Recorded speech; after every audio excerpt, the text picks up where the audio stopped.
In the spring of 1953, Mickey Mantle stepped off a plane in Tokyo, unsure of what kind of silence awaited him.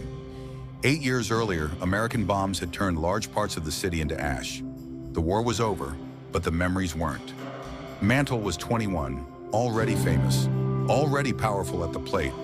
But this felt different. He wasn't arriving as a conqueror or a champion. He was arriving as a former enemy, carrying a bat instead of a weapon. The trip was officially an exhibition tour. Unofficially, it was an experiment. Could a game soften a wound that deep? On the first day, the Americans rode through the city in buses. Mantle expected cold stares, maybe worse. Instead, people lined the streets. Children waved handmade signs with misspelled English names. Old men bowed. Vendors sold programs with the Yankees' faces printed carefully on the covers, as if they were precious. Mantle couldn't understand it. "Why are they cheering us?" he asked a teammate. No one had an answer. The first game was played in a packed stadium. The Japanese crowd sat quietly at first, attentive, respectful, almost ceremonial. Every pitch was followed with the focus of a chess match. When Mantle stepped into the batter's box, he felt the weight of thousands of eyes, not hostile, but hopeful. The pitcher wound up. The ball came in fast. Mantle swung. The crack of the bat echoed through the stadium, sharp and unmistakable. The ball soared deep into the outfield, vanishing beyond the wall. For a split second, there was silence. Then the crowd erupted, not in anger, not in resentment, but in awe. Mantle circled the bases slowly, stunned.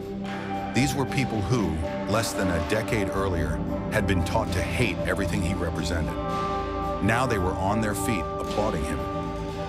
Between innings, Japanese players approached the Americans with shy smiles, asking for autographs, trading caps, pointing at bats with childlike excitement.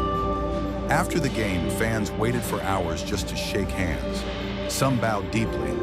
Others practiced English phrases they had memorized for this moment alone. One elderly man took Mantle's hand and held it longer than expected.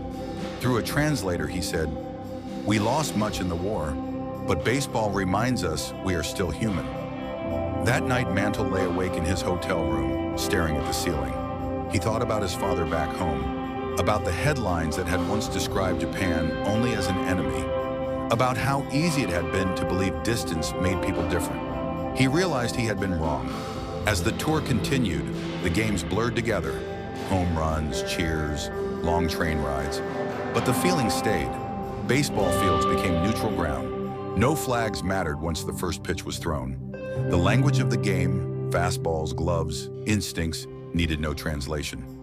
On the final day, a Japanese boy ran onto the field during warm-ups and handed Mantle a small notebook. Inside were drawings of baseball players, carefully sketched. On the last page, the boy had written one word in English: friend. Years later, Mantle would say the trip changed him more than any World Series ever could. He went to Japan expecting to represent America. He left understanding something larger, that a game could cross borders armies couldn't, and that sometimes the simplest act of playing together could begin to heal what history had broken. For a few weeks in 1953, baseball didn't just belong to a country, it belonged to everyone.